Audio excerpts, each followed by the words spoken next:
My name is Jeff Cook and I'm the manager for the Rana Conservation Unit for WWF South Africa. Earlier this year, Ezemvelo KZN Wildlife took drastic action and embarked on a massive Rana dehorning exercise in Mfolozi Park. This was in response to an increase in the poaching rate, both within the park and in the province overall, with a total of 307 Ranas having been lost in 2023 from this park alone. This dehorning program was undertaken in collaboration with WWF South Africa and started in April of this year and hopefully will be wrapped up by December of this year. Whilst dehorning is a costly exercise and needs to be repeated every 18 to 24 months, it forms part of a comprehensive approach to disincentivize poachers from targeting these horned rhinos.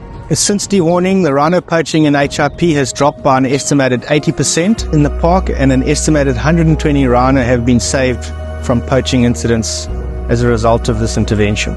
During the dehorning process, WWF also found and rescued 10 orphaned rhino calves whose mothers had been killed during poaching incidents. These rhino calves were on the brink of starvation and would have died had we not intervened when we did. We managed to rescue these animals. They are now in good hands in a specialist orphan facility and are thriving.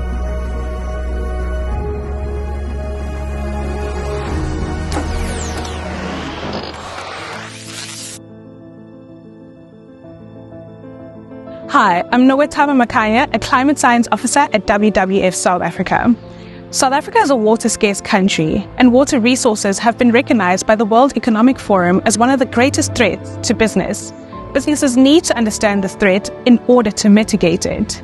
WWF's Water Risk Filter tool can help with this. The tool has high-resolution data for South Africa so that users can understand their water-related risks across the South African landscape.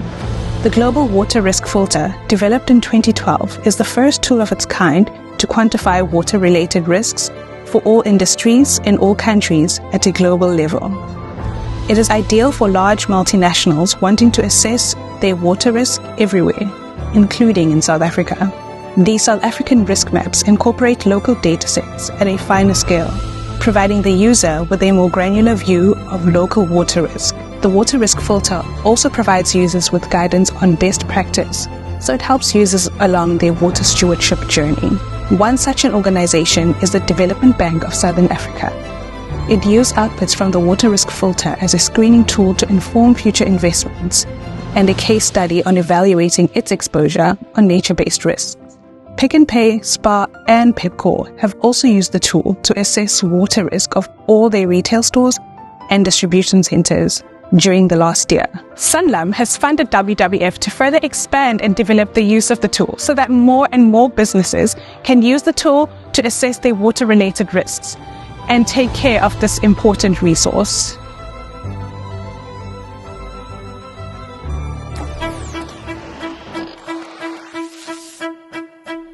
Hello, my name is Leander Janjala. I'm a program manager in the food systems portfolio responsible for smallholder farmers.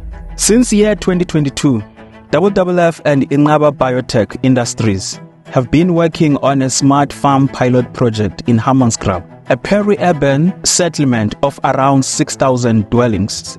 This is a 122-hectare farm. Inqaba Biotech goal is to promote sustainable farming while empowering the community of Hammanskraal.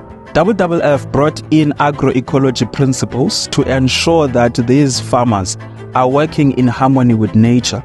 The first step in the project was to secure the parameters of the farm and then identify community members who could be upskilled and help to improve their lives. 40 people were interviewed and 24 were selected. WWF held agroecology training sessions with the selected community members. This included going out into the field with a trainer and learning about permaculture and planting climate-smart and water-wise indigenous crops. To date, the Smart Farm has already supplied McCain Foods with sweet corn and green beans. We also sold sweet potatoes and groundnuts to local markets.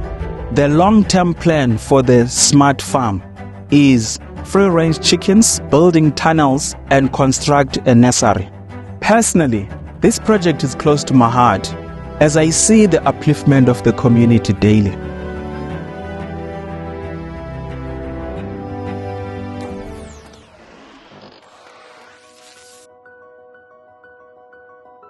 Hi, my name is Courtney Jacobs. I am the Small-Scale Fisheries Project Officer based here in the beautiful COFBK. So in 2023, WWF released the COFBK app, which was aimed at enhancing the coastal area reporting and engagement. It offers a user-friendly interface which encourages public access and participation. This free app was designed to allow people to take care of COFBK's ocean and coastline. The small-scale fishers in this area who know this coastline better than most are an important part of these coastal communities. By using the COFBK app to report any ocean and coast issues, they are empowered as frontline defenders for the well-being of the COFBK coast ocean and its species. The backend of the app is connected to South Africa's CMO Command Center, Department of Forestry, Fisheries and the Environment's National Environmental Enforcement Fusion Center. As such, any logged incident will be correctly and quickly assigned to the relevant authority so that they can respond appropriately. CMO is a 24/7 command center that monitors all reported incidents across the country. So far, the app has 720 registered users, and in the past year, since August of 2023, 201 incidents have been reported, mainly concerning poaching and fires. These efforts make a small but powerful contribution to managing our coastline so that they realize their full potential while providing for people and protecting nature.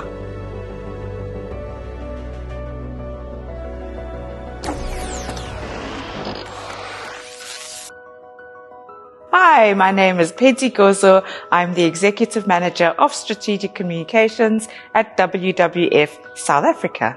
This is Umlibo, an awe-inspiring artwork created by the Kesikama Art Project in the Eastern Cape. Umlibo is an example of unique storytelling, of how with just a little bit of imagination and a lot of talent, complex environmental issues can be communicated in the most innovative of ways. WWF South Africa commissioned the work with funding from the Government of Flanders as an alternative livelihoods project for the people of Hamburg. Umlibo captured the attention of the world when it was used as an advocacy piece at the Climate COP28 in Dubai, where the South African president said that it contains everything a head of state needs to say about the climate change issue, adding that it is the most amazing piece of work, and to know that it was done deep in the rural areas of our country makes me extremely proud.